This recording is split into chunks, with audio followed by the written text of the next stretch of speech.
గుంటూరులో అంబటి రాంబాబు గారి మీద జరిగిన దాడిని తీవ్రంగా ఖండిస్తూ ఏం జరుగుతుంది ఈ రాష్ట్రంలో?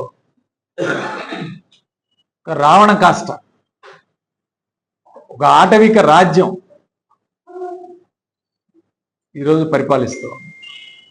ప్రజాస్వామ్యంలో ఉన్నామా మనం, లేదా పాకిస్తాన్, ఆఫ్ఘనిస్తాన్ లాంటి దేశాల్లో ఉన్నామని చెప్పి ఈరోజు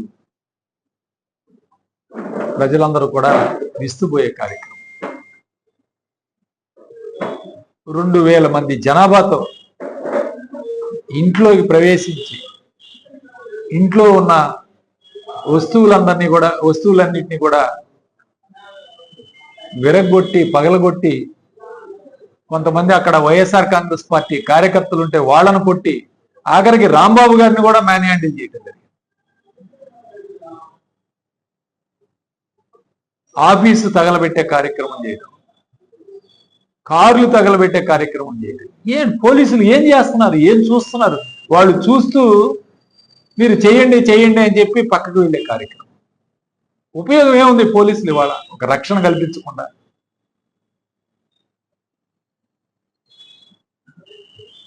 నిన్న వినుకొండలో, మొన్న చిలకలూరిపేటలో, అంతకుముందు గురజాల్లో, ప్రతి నియోజకవర్గంలో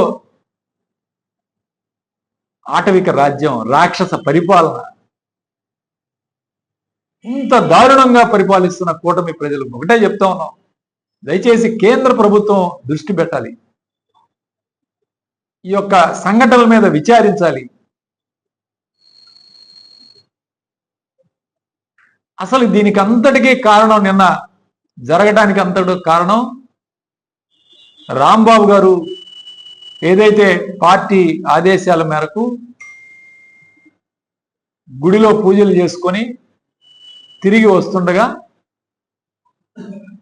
ఆయన ఏదో ఈ యొక్క ఫ్లెక్సీలు ఏదైతే వేసించారో లడ్డు వివాదం మీద, ఈ లడ్డు వివాదం మీద ఫ్లెక్సీలు చించడానికి వస్తున్నాడని చెప్పి ఆయనతోటి కర్రలతోటి, రాళ్లతోటి, అనరాని మాటలతో, ఆడవాళ్ళు కూడా, ఆ వీడియోలు కూడా మనం చూసాం, అనరాని మాటలతో రెచ్చగొట్టే కార్యక్రమం చేశారు.